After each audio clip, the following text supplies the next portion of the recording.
마태복음 11장 7절에서 15절을 보겠습니다. 천국은 침노를 당하나니. 옥에 있던 세례 요한은 제자들을 예수님께 보내어 오시리라 약속한 메시아가 맞는지 아니면 다른 일을 기다려야 하는지 묻게 됩니다. 그러자 예수님은 자신이 메시아임을 증거하기 위하여 성경에 기록된 말씀대로 행하고 있다며 보고 들은 대로 전하라 말씀하십니다.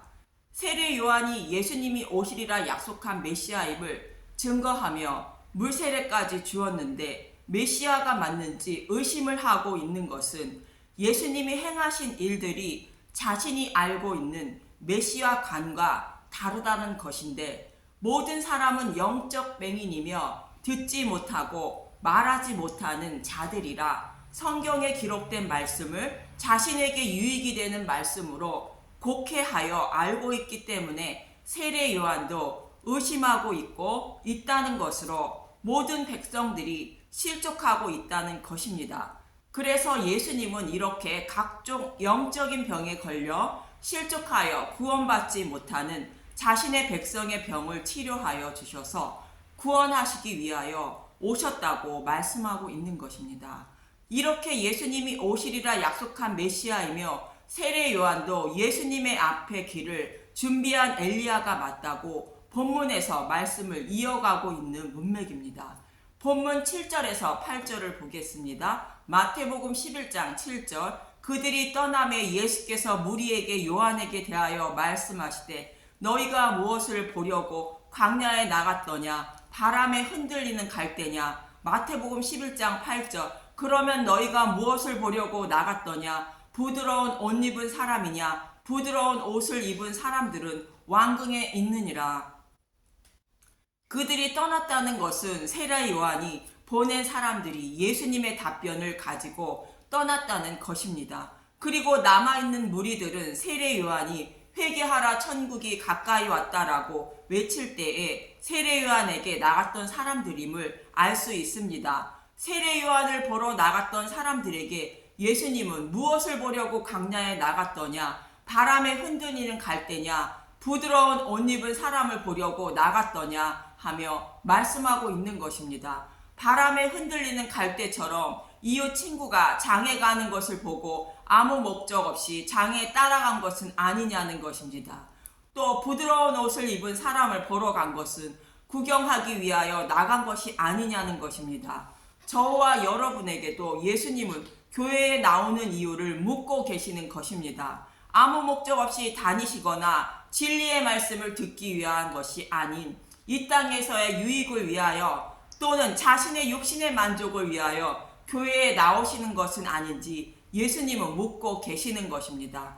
이렇게 교회에 나온다면 성전 마당만 밟는 것과 같다고 이사야 1장 11절에서 13절에 말합니다. 이사야 1장 11절. 여호와께서 말씀하시되 너희의 무수한 재물이 내게 무엇이 유익하뇨? 나는 순양의 번제와 살찐 짐승의 기름에 배불렀고 나는 수송아지나 어린 양이나 순염소의 피를 기뻐하지 아니하노라.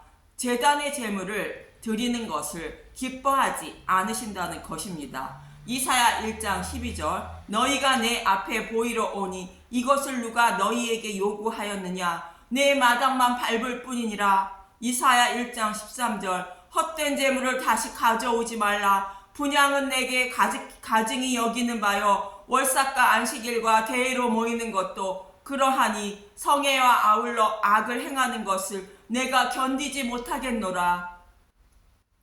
제단에 드리는 제물들이 나의 죄를 사하여 주시기 위하여 오실 메시아를 소망하는 마음으로 제물을 드리는 것이 아니라는 것입니다. 그래서 기뻐하지 않으신다는 것으로 그런 마음으로 드리는 제물은 다시는 가져오지 말라는 것입니다. 저와 여러분에게도 십자가의 은혜와 사랑을 더 알기 위하여 그리고 그 은혜와 사랑에 감사하는 마음으로 예배를 드리기 위하여 교회에 나오는 것이 아니면 교회의 마당만 밟을 뿐이라고 말씀하시는 것입니다. 본문 9절을 보겠습니다. 마태복음 11장 9절. 그러면 너희가 어찌하여 나갔더냐? 선지자를 보기 위함이었더냐? 옳다. 내가 너희에게 이르노니 선지자보다 더 나은 자니라. 그것이 아니라면 선지자가 전하는 하나님 말씀을 듣기 위하여 세례 요한에게 나갔냐고 묻고 계시는 것이느냐. 하나님은 많은 선지자들을 보내셔서 하나님께로 돌아오라고 말씀하셨던 것입니다. 그 많은 선지자 중에 더 나은 자가 세례 요한이라는 것입니다. 구약의 선지자들은 하나님의 말씀을 전하는 역할을 한 자들이며 예수님은 보지 못했지만 세례 요한은 구약에서 약속하신 메시아의 앞길을 준비하고 눈으로 직접 본 선지자이기 때문에 더 나은 자라 말씀하고 있는 것입니다. 본문 10절을 보겠습니다. 마태복음 11장 10절. 기록된 바 보라 내가 내 사자를 내 앞에 보내노니 그가 내 길을 내 앞에 준비하리라 하신 것이 이 사람에 대한 말씀이니라. 예수님이 인용하신 말씀은 말라기 3장과 이사야 40장의 말씀입니다. 먼저 말라기부터 보면 이스라엘 백성이 여호와께 흠이 없는 제물을 드리지 않고 병든 것, 저는 것을 제단에 드렸다고 책망하십니다. 이 말씀은 눈으로 보았을 때 흠이 있는 것을 드린 것이 아님을 알 수 있습니다. 히브리서 10장 1절에서 4절을 보면 율법으로 드리는 제사는 장차올 좋은 것의 모형과 그림자로 드리는 제사로는 죄를 없이 하지 못했다고 말합니다. 히브리서 10장 1절. 율법은 장차올 좋은 일의 그림자일 뿐이요 참 형상이 아니므로 해마다 늘 드리는 같은 제사로는 나오는 자들을 언제나 온전하게 할 수 없느니라. 히브리서 10장 2절. 그렇지 아니하면 섬기는 자들이 단번에 정결하게 되어 다시 죄를 깨닫는 일이 없으리니 어찌 제사 드리는 일을 그치지 아니하였으리요. 히브리서 3장. 그러나 이 제사들에는 해마다 죄를 기억하게 하는 것이 있나니. 히브리서 10장 4절. 이는 황소와 염소의 피가 능히 죄를 없이 하지 못함이라. 구약에서 제단에 드리는 제사로는 죄를 사함받지 못했다는 것으로 그 제사는 장차 오실 예수님의 십자가 대속 사건의 모형과 그림자였다고 말하는 것입니다. 이 말씀처럼 눈으로 보는 흠이 있는 것을 드리는 것이 아닌 것으로 자신의 죄를 사하여 주시기 위하여 오실 메시아를 소망하지 않는 마음으로 제물을 드렸다는 뜻입니다. 다윗도 자신이 밧세바를 범하고 죄를 깨달았을 때에 제단의 제물을 드리려 하였지만 하나님은 번제물을 원치 않으셨다고 말합니다. 시편 51편 16절에서 17절을 보면 시편 51편 16절. 주께서는 제사를 기뻐하지 아니하시나니 그렇지 아니하며 내가 드렸을 것이라. 주는 번제를 기뻐하지 아니하시나이다. 시편 51편 17절. 하나님께 구하시는 제사는 상한 심령이라. 하나님이여 상하고 통회하는 마음을 주께서 멸시하지 아니하시리이다. 하나님은 번제물을 원하시는 것이 아니라 마음으로 죄인임을 깨닫는 상하고 통회하는 심령을 원하신다는 것입니다. 자신이 더러운 죄인임을 마음으로 깨달아 모형이 아닌 온전하게 죄를 사하여 주시기 위하여 오실 메시아를 소망하게 되는 것입니다. 사도 바울은 율법을 곧 제사제도를 주신 이유를 이렇게 설명하고 있는 것입니다. 로마서 3장 20절. 그러므로 율법의 행위로 그의 앞에 의롭다 하심을 얻을 육체가 없나니 율법으로는 죄를 깨달음이니라. 갈라디아서 3장 24절. 이같이 율법이 우리를 그리스도께로 인도하는 초등교사가 되어 우리로 하여금 믿음으로 말미암아 의롭다함을 얻게 하려 함이라.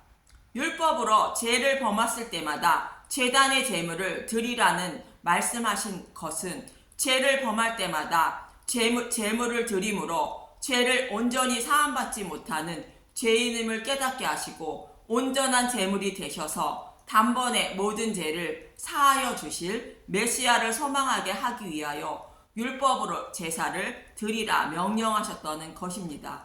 이처럼 하나님은 제물을 원하시는 것이 아니라 죄인임을 깨닫고 자신의 죄를 사하여 주시기 위하여 보내신다는 메시아 오심을 간절하게 소망하는 마음으로 제물을 드리길 원하셨다는 것입니다. 말라기 1장 1절에서 5절을 보면 이스라엘 백성이 에돔을 부러워하는 마음을 가지고 있었음을 말하는 것으로, 이스라엘 백성은 하나님을 섬기고 있는 자신들보다 세상 사람들이 더 잘 사는 것을 보고 부러워했다는 것으로, 하나님보다 세상 것을 더 사랑하는 마음으로 제단의 제물을 드렸다는 뜻입니다. 그리고 이스라엘 백성들은 하나님이 원하시는 것 모두 다 행하며 살았다고 말하며, 그런데 왜 우리는 이방인들보다 잘 살게 해주지 않느냐고 생각하고 있다고 말라기 2장 17절에 말하고 있는 것입니다. 말라기 2장 17절, 주께서 임하시는 날 너희가 말로 여호와를 괴롭게 하고도 이르기를 우리가 어떻게 여호와를 괴롭혀 드렸나이까 하는도다. 이는 너희가 말하기를 모든 악을 행하는 자는 여호와의 눈에 좋게 보이며 그에게 기쁨이 된다 하며 또 말하기를 정의의 하나님이 어디 계시냐 함이니라. 악을 행하는 이방인인 에돔 사람은 저렇게 잘 먹고 부유하게 살고 있는데, 하나님을 섬기고 있는 자신들은 지지리도 가난하게 살고 있냐며 우리의 하나님은 어디 계시냐고 말한다는 것입니다. 그러나 하나님은 그러한 백성들을 구원하시기 위하여 그 더러운 제물을 드리는 성전문을 닫고 새 성전을 세우실 메시아를 보내시는데, 그 메시아의 길을 준비할 사자를 먼저 보내신다는 것입니다. 말라기 3장 1절, 만군의 여호와가 이르노라 보라 내가 내 사자를 보내리니 그가 내 앞에서 길을 준비할 것이요 또 너희가 구하는 바 주가 갑자기 그의 성전에 임하시리니 곧 너희가 사모하는 바 언약의 사자가 임하실 것이니라. 이렇게 주의 길을 준비하는 사자를 보내시는데, 그가 외치는 말은 이사야 40장 1절에서 3절을 보겠습니다. 이사야 40장 1절, 희망의 말씀. 너희의 하나님이 이르시되 너희는 위로하라, 내 백성을 위로하라. 포로에서 돌아오기 약 200년 전에 하신 말씀입니다. 포로에 끌려간 이스라엘 백성들에게 포로에서 돌아가게 되었다고 선포하라는 것입니다. 사단의 포로에 잡혀있는 저와 여러분이 포로에서 해방되어 본향인 하나님 나라로 돌아가게 되었다고 외쳐서 백성을 위로하라는 의미입니다.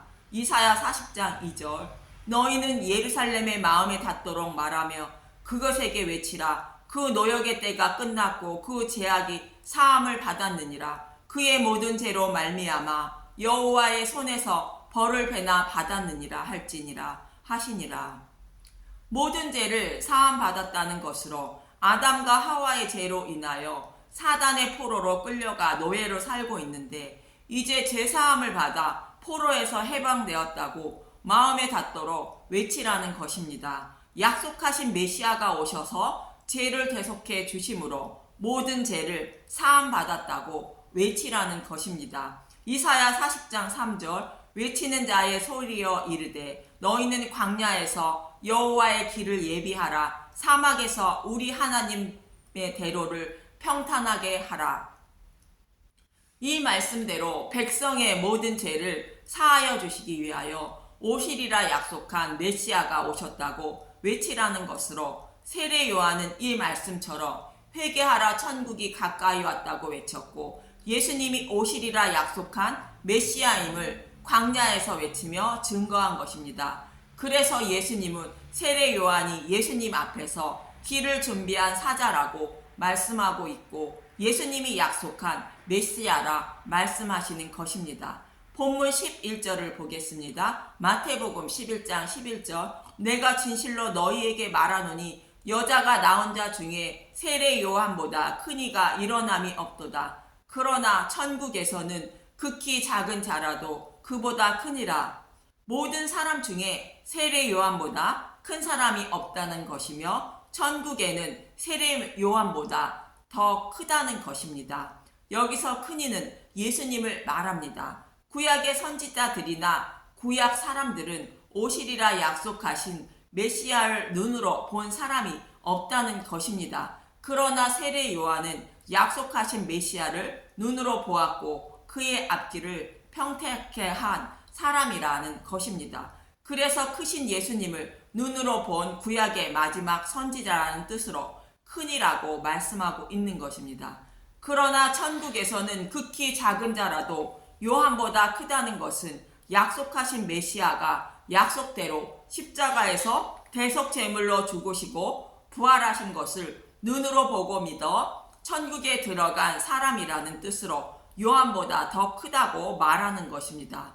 그 크신 예수님이 약속한 것을 모두 이루어 주신 것을 눈으로 보고 믿어 구원받은 사람이므로 세례 요한보다 크다는 것입니다. 세례 요한은 십자가 사건을 보지 못하고 죽은 사람입니다. 그러나 저와 여러분도 예수님이 죽으시고 부활하신 것을 육신의 눈으로 보지는 못했지만 마음의 눈으로 바라보고 믿은 사람이기 때문에 요한보다 큰 사람이 되는 것입니다. 본문 12절을 보면 마태복음 11장 12절 세례 요한의 때부터 지금까지 천국은 침노를 당하나니 침노하는 자는 빼앗느니라. 요한이 회개하라 천국이 가까이 왔다며 예수님이 오시리라 약속한 메시아임을 선포한 이후로 복음이 전파되어 되고 있다는 것입니다. 천국이 하나님 백성에게 전파되므로 하나님 백성을 침노하고 있는 모습입니다. 이 복음을 받아들이려고 힘쓰고 애쓰는 자는 천국을 기업으로 받게 된다는 말씀인데 복음의 말씀이 선포되고 그 말씀이 택하신 하나님 백성을 침노하고 침노를 받은 사람이 천국을 소망하게 되고 천국을 기업으로 받음을 말씀하고 있는 것입니다. 본문 13절을 보면 마태복음 11장 13절 모든 선지자와 율법이 예언한 것은 요한까지니.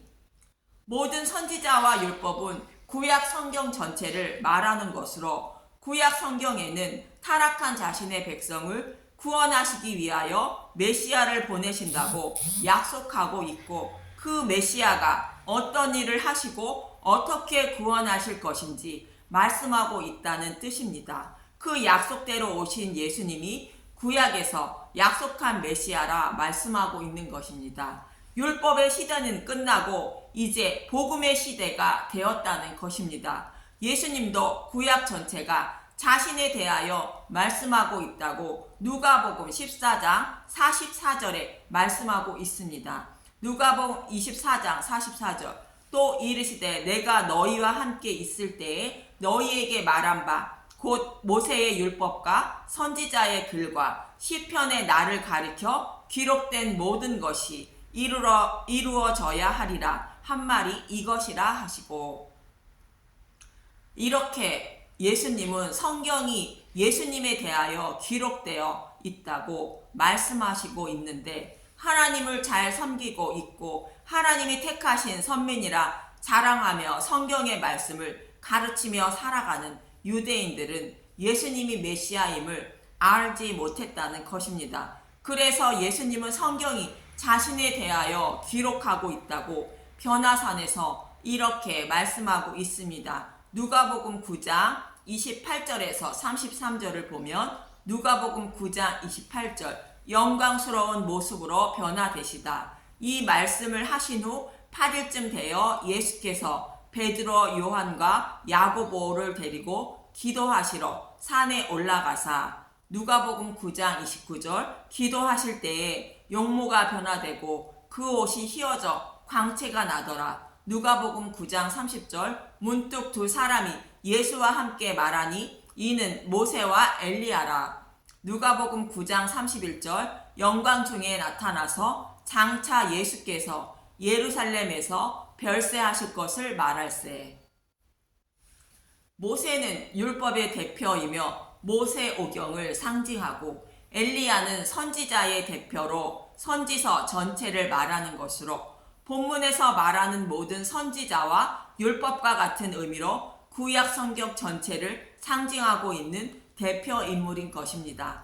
그런데 모세와 엘리야가 예수님과 함께 말하고 있다는 것은 모세와 엘리야가 구약 성경 전체 장차 예수께서 예루살렘에서 별세하실 것을 말씀하고 있다는 것을 증거하고 있다는 것입니다.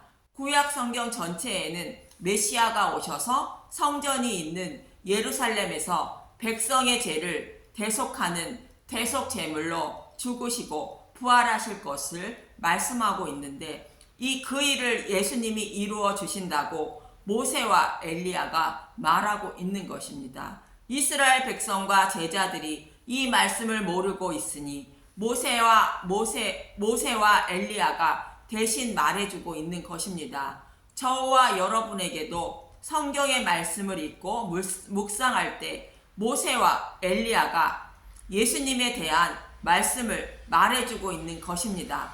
그런데 32절에서 33절을 보면 누가복음 9장 32절, 베드로와 및 함께 있는 자들이 깊이 졸다가 온전히 깨어나 예수의 영광과 및 함께 선 두 사람을 보더니, 누가복음 9장 33절, 두 사람이 떠날 때 베드로가 예수께 여짜오되 주여, 우리가 여기 있는 것이 좋사오니 우리가 초막셋을 짓되 하나는 주를 위하여 하나는 모세를 위하여 하나는 엘리야를 위하여 하사이다 하되 자기가 하는 말을 자기도 알지 못하더라.